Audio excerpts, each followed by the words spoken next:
بسم اللہ الرحمن الرحیم۔ سیرت النبی صلی اللہ علیہ وسلم، درس نمبر 37۔ آج کے درس میں غزوہ خندق کا ذکر ہے۔ دو باتیں ذکر کرنی ہے۔ حضرت نعیم بن مسعود رضی اللہ تعالی عنہ کی حکمت عملی۔ نمبر 2، مشرکین پر ہواؤں کا طوفان آ جانا۔ مشرکین جب مدینہ منورہ کے قریب پہنچ گئے، گزشتہ درس میں ذکر ہوا تھا، تو ان کا سامنا ایک خندق سے ہوا جس سے وہ واقف نہیں تھے، اور وہ ان کے لیے بہت بڑی رکاوٹ تھی، اور اس درمیان میں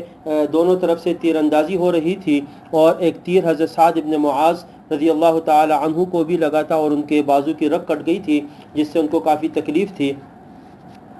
ایک طرف مشرکین کا یہ 10,000 کا لشکر تھا، دوسری طرف مدینہ منورہ میں جو یہود کا ایک قبیلہ بنو قریظہ آباد تھا، ان کے بارے میں خبر ہوئی کہ جی بنو قریظہ نے عہد شکنی کر لی ہے، اور جو وعدہ کیا عہد تھا مسلمانوں کے ساتھ اس کو توڑ دیا ہے۔ تو پیچھے مدینہ منورہ میں خواتین، بچے اور یہ سب تھے۔ نبی اکرم صلی اللہ علیہ وسلم ان کے بارے میں بھی بڑے پریشان تھے کہ یہاں سامنے ایک دشمن ہے، اور پیچھے جو ساتھ دینے والے تھے انہوں نے بھی عہد شکنی کر لی۔ تو ایسے موقع پر آپ صلی اللہ علیہ وسلم بڑے فکر مند تھے اور بہت زیادہ اس بارے میں پریشان تھے۔ حضرت سعد ابن معاذ رضی اللہ تعالی عنہ جن کو تیر لگا تھا، وہ اللہ تبارک و تعالی سے دعا مانگ رہے تھے، اور اس دعا میں کہہ رہے تھے کہ اللہ مجھے موت نہ دے یہاں تک کہ بنو قریظہ کے معاملے میں میری آنکھوں کو ٹھنڈک حاصل ہو جائے۔ جو انہوں نے کیا ایسے موقع پر جہاں جنگ تھی اور انہوں نے عہد شکنی کیے، تو ان کا جو انجام ہو اللہ میں اس کو دیکھ لوں، میری آنکھیں ٹھنڈی ہو جائے، اس کے بعد بھلے مجھے موت آ بھی جائے تو پھر کوئی فکر نہیں ہوگی۔ اس پریشانی کے عالم میں اللہ تبارک و تعالی نے نصرت کے اسباب پیدا فرمائے۔ چنانچہ ہوا ایسا کہ بنو غطفان کا ایک شخص جن کا نام نعیم بن مسعود تھا، اور وہ نبی اکرم صلی اللہ علیہ وسلم کے پاس آیا اور کہا کہ اللہ کے رسول، میں غطفان قبیلے سے ہوں، میں مسلمان ہو گیا ہوں، لیکن میری قوم میرے اسلام کے بارے میں نہیں جانتی، کسی کو اس کا علم نہیں ہے۔ آپ مجھے بتائیے کہ میں اس معاملے میں کیا مدد کر سکتا ہوں، کیا کر لوں؟ رسول اللہ صلی اللہ علیہ وسلم نے فرمایا، دیکھو تم ایک آدمی ہو تو کوئی فوجی اقدام یا جنگ وغیرہ تو نہیں ہو سکتی، ہاں البتہ اگر تم کوئی ایسے معاملہ کرو، حکمت عملی اختیار کرو جس سے ان کو شکست ہو جائے یا ان کے معاملے میں کوئی کمزوری ہو جائے، تو وہ تم کر سکتے ہو۔ حضرت نعیم بن مسعود رضی اللہ تعالی عنہ آپ صلی اللہ علیہ وسلم کے پاس سے اٹھے اور سوچنے لگے کہ ایسا میں کیا معاملہ کروں کہ جس سے یہ معاملہ مسلمانوں کے حق میں بہتر ہو جائے۔ چنانچہ ان کو تدبیر سمجھ میں آئی کہ مجھے مشرکین اور یہود کے درمیان پھوٹ ڈال دینی چاہیے،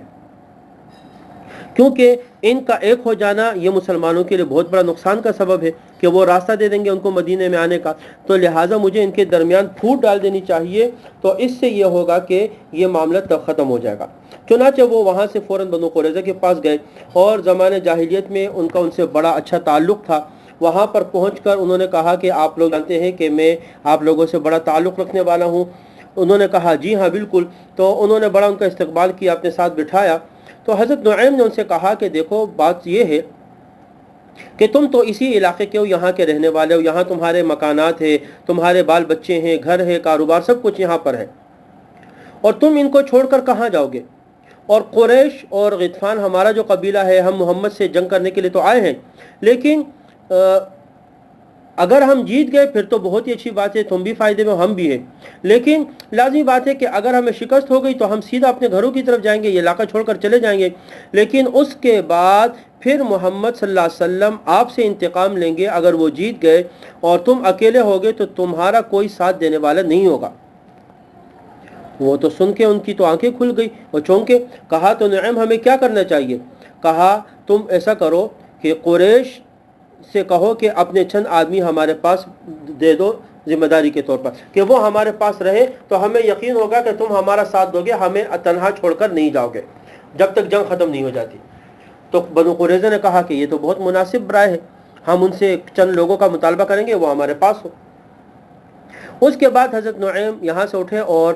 قریش کے پاس گئے، ابو سفیان سے ملے، اور ابو سفیان سے اپنی محبت کا اظہار کیا، اور اس کے بعد کہنے لگے کہ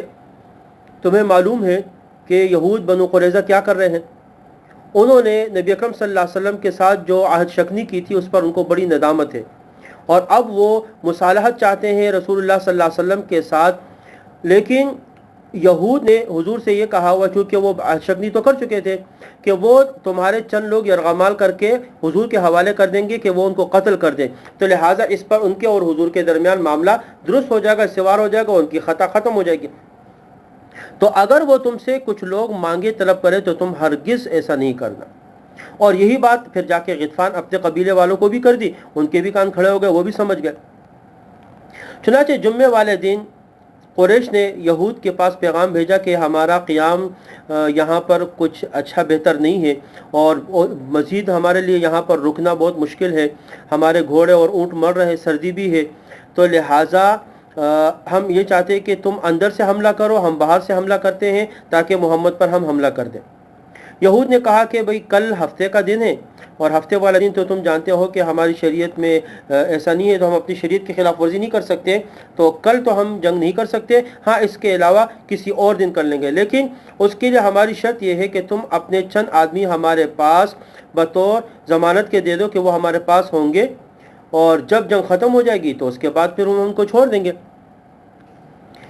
جب قریش کو یہ پتہ چلا، اور اسی طرح غطفان سے بھی یہ ہوا، تو انہوں نے کہا کہ بالکل نعیم نے بالکل سچ کہا تھا، دیکھو یہود نے لوگ آدمی طلب کر لیے ہیں تاکہ وہ محمد کو دے دیں،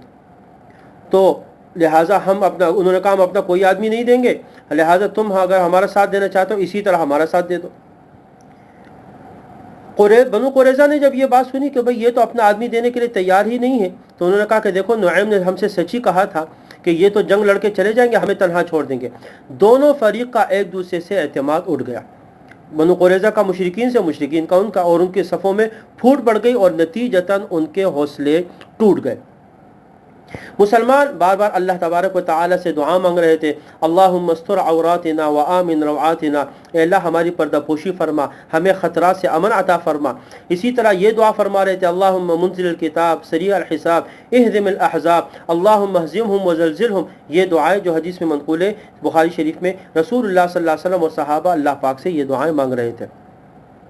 بالآخر اللہ تبارک و تعالی نے ان کی دعاؤں کو سن لیا، اور مشرکین کی صفوں میں پھوٹ پڑ جانے کے بعد اللہ پاک نے ان پر تیز اور تند ہواؤں کا ایک طوفان بھیجا، اور اس ہواؤں کے طوفان کی وجہ سے ان کے خیمے اکھڑ گئے، ہانڈیاں الٹ گئی، اور ان کے تمام چیزیں الٹ پلٹ گئی، سارے معاملات خراب ہو گئے۔ اور چونکہ انتہائی سخت سردی تھی، وہ اپنے خیموں کی طرف بھاگے، لیکن خیمے اکھڑ گئے تھے، تو لہٰذا کوئی صورت سمجھ میں ہی نہیں آ رہی تھی۔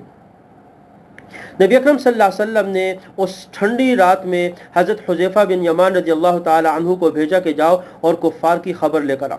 وہ وہاں پر گئے، اور جب انہوں نے دیکھا کہ وہ تو واپسی کی تیاری کر رہے ہیں، تو آ کے نبی اکرم صلی اللہ علیہ وسلم سے کہا کہ یا رسول اللہ وہ تو واپسی کی تیاری کر رہے ہیں، ابو سفیان نے اعلان کر دیا کہ بھئی میں تو جا رہا ہوں اور تم لوگ بھی چلو، یہاں مزید ہمارے لیے رکنا بہت مشکل ہے۔ جب صبح ہوئی، نبی اکرم صلی اللہ علیہ وسلم نے دیکھا تو